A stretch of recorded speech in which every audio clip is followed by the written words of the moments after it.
I'm live. It is Tuesday, the 2nd of December, and I'm reading Travels with My Aunt, a book by Greene, published 1969, and it's about Henry, a retired bank manager, who met his Aunt Augusta for the first time at his mother's funeral. He had retired 2 years previous to that. Anyway, they're off on a trip. And this is chapter 6, and they're, I think, in Brighton. We had dinner that night at the Cricketers, a small public house, nearly opposite a second-hand bookseller, where I saw a complete set of Thackeray for sale at a very reasonable price. I thought it would go well on my shelves below my father's edition of the Waverley novels. Perhaps tomorrow I would come back and buy it. The thought gave me a warm feeling towards my father, a sense of something in common. I too would start at volume 1 and continue to the end, and by the time that last volume was finished, it would be time to begin again. Too many books by too many authors can be confusing, like too many shirts and suits. I like to change my clothes as little as possible. I suppose some people would say the same of my ideas. But the bank had taught me to be weary of whims. Whims so often end in bankruptcy. When I wrote that we had dinner at the Cricketers, it would have been more correct to say we ate a substantial snack. There were baskets There were baskets of warm sausages on the bar, and we helped ourselves and washed the sausages down with draughts of Guinness. I was surprised by the number of glasses my aunt could get down, and feared a little for her blood pressure. After her second pint, she said, "It was odd, that cross. In the leaves, I mean. I've always been interested in religion, ever since I knew Quran." "What church do you attend?" I asked. "Didn't you tell me you were a Roman Catholic?" "I call myself that for convenience," she said. "It belongs to my French and Italian periods. After I left Quran, I suppose he had influenced me, and then all the girls I knew were Catholic, and I didn't like to look superior. I expect you'd be surprised to hear that we ran a church once ourselves, me and Quran, here in Brighton." "Ran? I don't understand." "It was the performing dogs that gave us the idea. 2 of them came to see Quran in hospital before the circus moved on. It was visiting day, and there were a lot of women around to see their husbands. At first, the dogs weren't allowed into the ward.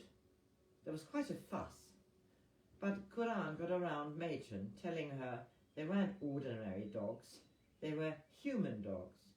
Bathed in disinfectant they were, he told her, every dog, before they were allowed to give a performance.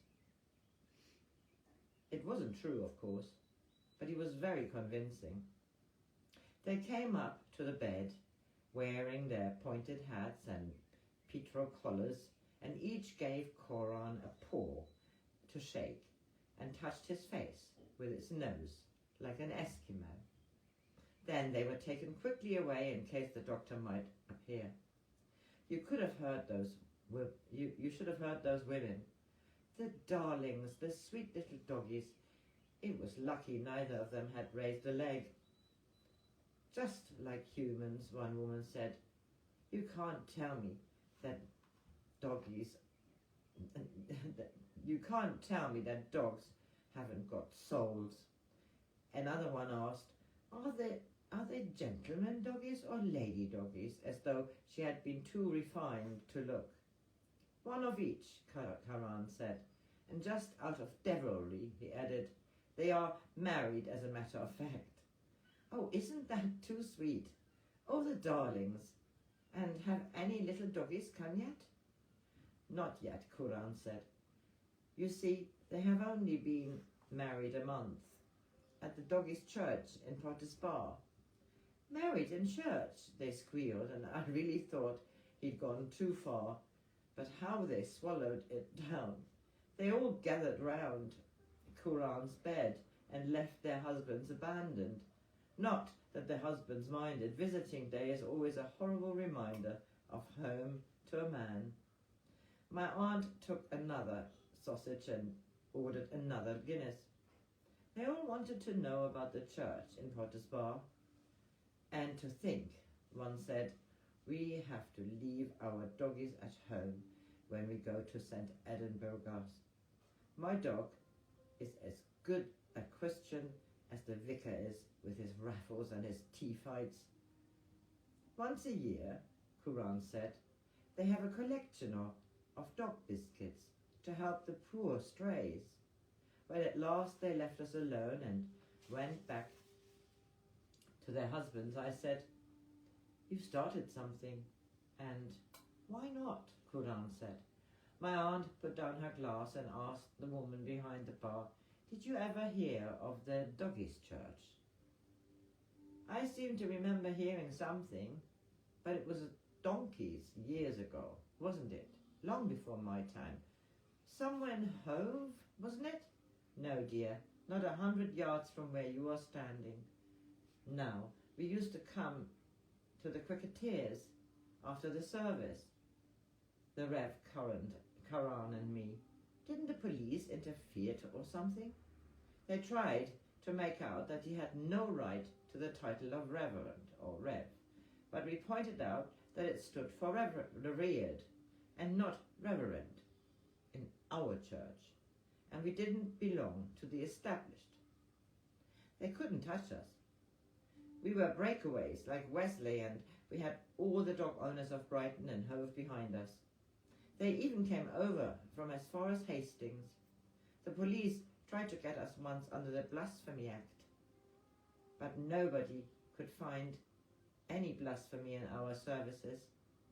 They were very solemn. Quran wanted to start the churching of bitches after the puppies came, but I said that was going too far.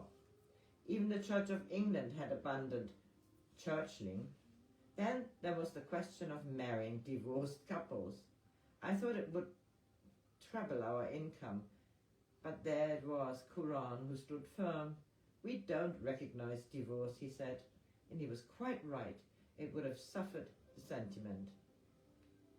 It would have sullied the sentiment. Did the police win in the end, I asked. They always do. They had him up for speaking to girls on the front, and a lot was said in court that wasn't apropos. I was young and angry and uncomprehending, and I couldn't help him any more. No wonder he abandoned me and went to look for Hannibal. No one can stand not being forgiven. That's God's privilege. We left the cricketers, and my aunt took a turning this way and a turning that, until we came to a shuttered hall and a sign which read, text for the week. If thou hast run with the footmen, and they have wearied thee, then how canst thou contend with horses? Jeremiah 12. I can't say that I understand the meaning very well, unless it was a warning against Brighton races, but perhaps the ambiguity was the attraction.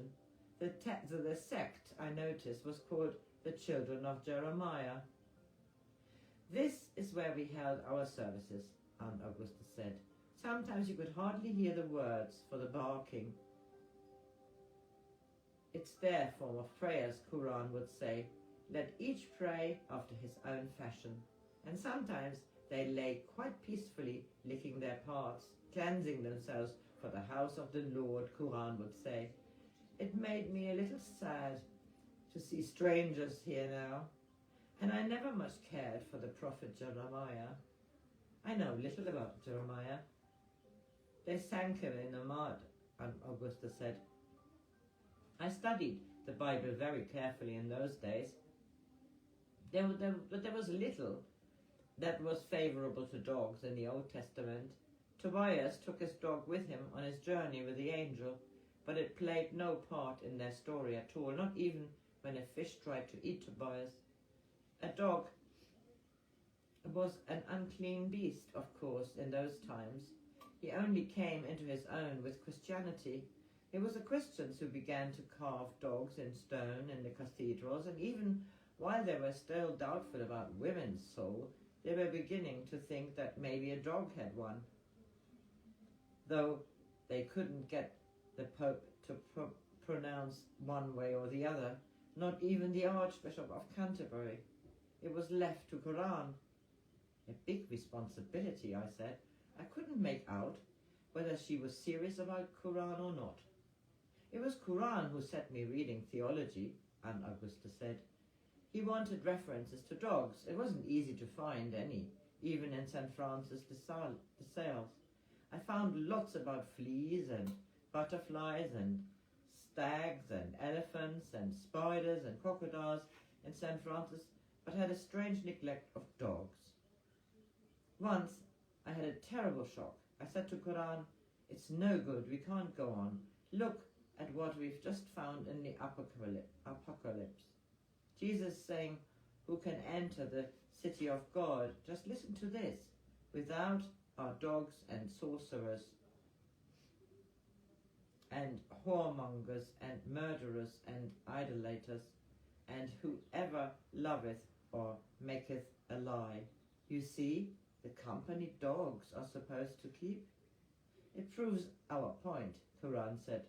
Whoremongers and murderers and the rest, they all have souls, don't they? They only have to repent, and it's the same with dogs. The dogs who come to our church have repented. They don't consort anymore with whoremongers and sorcerers. They live with respectable people in Brunswick Square or Royal Crescent. Do you know that Quran was so little put out by the apocalypse? He actually preached a sermon on that very text, telling people that it was their responsibility to see that their dogs didn't backslide. Lose the lead and spoil the dog, he said. There are only too many murderers in Brighton and whoremongers at the metropole, all ready to pick up what you lose.